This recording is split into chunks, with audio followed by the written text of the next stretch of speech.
Oke sobat, uh,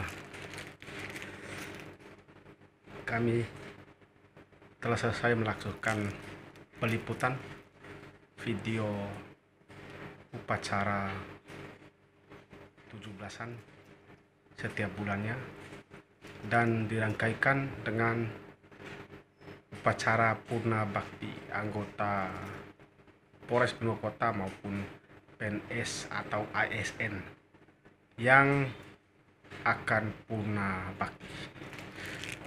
Sobat kepala baja bisa melihat mengambil gambar, video maupun foto itu tidaklah semudah seperti yang sudah disajikan.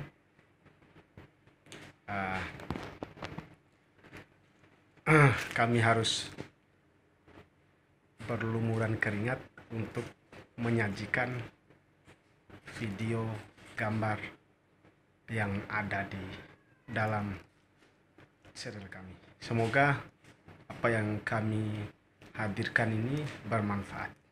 Mohon maaf lahir dan batin. Wassalamualaikum warahmatullahi wabarakatuh. Kita sudah melepas baju yang sudah basah tadi.